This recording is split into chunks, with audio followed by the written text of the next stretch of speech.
All right, Ohio State, they beat Penn State, and like I said, Ohio State was going to run away with it in the second half. Great catch by Smith on the tip pass, and Smith just one hands it. That was insane. What a game for the Ohio State offense. They woke up. Bo Jackson had the big run there in the second half. And that's what Ohio State needs. They need those explosive run plays because if they are a threat for that, then this offense is unstoppable. You got to be able to be able to stop the run with, your linebackers and your defensive ends and defensive tackles, the D-line and the linebackers, but you also have to be sure that the safeties aren't cheating up too far and they are covering Jeremiah Smith and Carnell Tate. And if they do, Brandon Inniss is going to be on a one-on-one situation.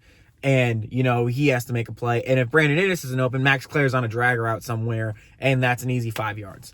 So if Ohio State can get this explosive run game going, this offense will be unstoppable. It's the best offense in college football. So you got to be able, if you're Ohio State, to capitalize on those run plays where defenses are going to take away Jeremiah Smith and the receivers and Max Clare even. And you got to be able to win on the off-cross line of scrimmage with 4 or 5 defensive linemen and be able to hit those explosive runs. And that's exactly what Bo Jackson did. And after that, the game was basically over. Penn State, it's a failure of a season. It sucks, but it is what it is for Penn State. I don't really think anyone expected Penn State to get into this game. But at the same time, that is exactly what was the predictions for a lot of experts last year when Ohio State and Michigan played. And Michigan came into Columbus. And Michigan was coming off a national championship and lost to a bunch of teams they really shouldn't have lost to. And, they had star players that were out of the game. Penn State didn't have that, where they were people that were out, that were game time decisions. If anything, there were, with Penn State, the quarterback with Drew Aller, it was a season-ending injury. With Michigan last year, Colson Loveland basically, said, I'm just going to focus on the NFL draft, and sorry that the season was over. So, and Michigan came in and won in Columbus. So I was kind of scared for this game. It was kind of the same thing, was going to be more of that. And Ohio State shut it down completely. Now in the first half, at the end of the first half, it was only a 3-point game, but Ohio State was dominating, really. Penn State capitalized on Ohio State's mistakes. Is what you want to do. It's what the Browns, the same thing with the Browns. That's what I want the Browns to do. And Penn State did exactly what they were supposed to. They capitalized on Ohio State's mistakes and they hung around. And Ohio State said, we're not going to let you hang around anymore. And we're just going to take off. And that's exactly what they did. Now, I will say the Caleb Downs thing, I think it was targeting. I think the refs blew that call. But like Joel Klatt was saying on the broadcast, there needs to be a rule change with targeting. There needs to be a targeting 1 and a targeting 2, different classes of targeting, where if it's egregious, then yes, it's a 15-yard penalty and the player is ejected for the game. I don't agree with him when he says that they should only be ejected for that game and not cross over, because if it is in the fourth quarter and they're only being ejected for the last 5 minutes of the game, that's not really a punishment. I like when it's egregious, when the targeting is egregious, that he's out, the player is out for the first half of the next game. Now, was that an egregious targeting? Not really, but by the book, it should have been probably a targeting call. And luckily for us, that Caleb Downs is not going to be out for the game against Purdue. Not that it's not a huge deal if he would have been out for the first half against Purdue. But, it's Purdue. We've been in that situation before where we overlook Purdue on the road especially, and then we lose and we don't make the playoff. We didn't make the playoff in 2018 because of that, basically. So, you can't overlook Purdue, and I don't think Ohio State's going to make that mistake that they did last year against Michigan. They're not going to overlook certain teams. Purdue, that is a tricky game.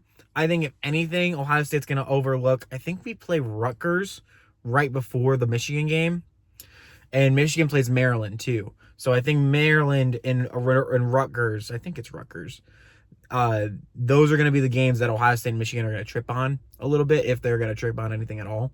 Now, Ohio State and Michigan could honestly just blow the doors off of both of those teams and then go into the game with all the momentum in the world.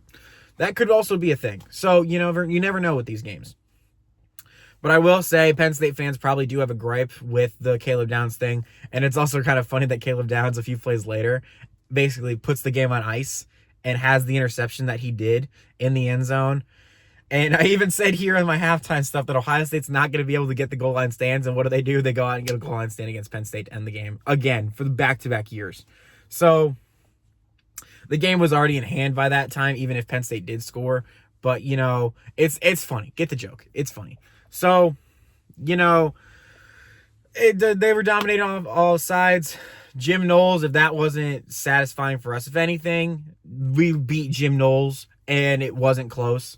His defense, and I'm sorry, Jim Knowles is not. I know that he can be the best defensive coordinator in college football, and he was last year. And there's an argument that he was in 2023 too. But you got it. Penn State is gonna come back. There's no way that Penn State is gonna be in the dumps like they have been since like the year 2000. Ever since then, they've kind of gradually gotten up. There's a few years where they kind of fell off, but ever since James Franklin came into Happy Valley, Penn State has consistently been a top-tier team in the Big Ten, and they'll be back. There's no way that Penn State is just going to fall down the face of the earth and no one's going to talk about them ever again. They have way too much money. They care about the football program way too much.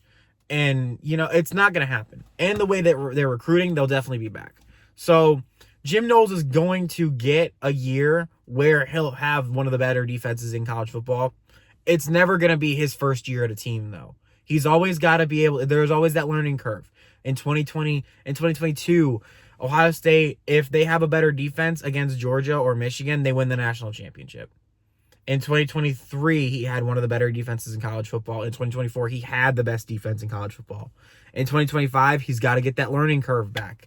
So he'll be back. This is not a Penn State's having this year. They're not going to be like Michigan where they have this great year and then they fall off. So they're not going to be like that. So Ohio State, they dominate Penn State, and we'll be back next year. I think Ohio State does play Penn State in Happy Valley next year. I think. If not, it's in 2 years because they're not protective rivals at the moment. So, they're not guaranteed to play every year like Ohio State, Michigan, and Michigan State and all the big time rivals. So we'll see about that. I don't know for sure. I'm pretty sure they do. They might not though. But next time Ohio State does play Penn State, it will be in Happy Valley. That's always a hostile environment no matter what time. Big noon, if Big Noon takes it, or if it actually is a night game, it's more than likely going to be Big Noon, which is unfortunate. I love the whiteout. It's scary for me, and considering that was the last time Ohio State went to the whiteout was 2018, which I was in middle school for, which is insane to think about. And, Ohio State came back in that game, and it's one of the better games of that rivalry.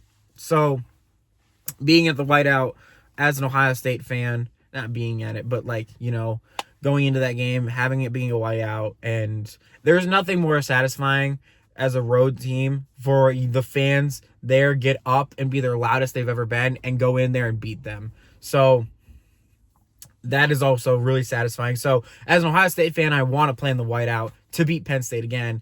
Because Ohio State, you can say whatever you want about Ohio State's mental disadvantage that they have against Michigan. They flip it. And it's Ohio State has the mental advantage against Penn State, and I don't really see that changing anytime soon. Now, if Penn State and Ohio State do not play next year, that could be completely gone. And the mental advantage isn't there anymore because things changed so drastically year over year in college football that teams might not be as familiar with each other as they would be, say, if it was still Big Ten East and Big Ten West, where every team in the Big Ten East plays each other, like Ohio State did with Penn State. So, this game is still not a rivalry. I still think that Ohio State has one major rival, and it's everybody else. It's Michigan. You can argue Illinois. I said this again. You can argue Illinois because of the rivalry trophy, but Penn State and Ohio State are not rivals. It is Georgia and Tennessee. If anyone argues that Georgia and Tennessee are rivals, then they're playing dead wrong. So, it's not a rivalry game because the two teams are good. That's not a thing. So, I mean, do Ohio State and Penn State fans not like each other? Does Ohio State and Penn State players not like each other? Of course. But, that's just the thing, because they're so competitive with each other, then they don't like each other. So they're not rivals, though. But that's my thing. Ohio State, they beat Penn State. Once again, we'll be back next week against Purdue. Browns are on a bye week, so I won't be making a video tomorrow. But until then, Ohio State and Purdue in West Lafayette. Last time we were there was 2023, and Ohio State destroyed Purdue there. But there's always that thing in the back of your mind that remembers that 2018 year.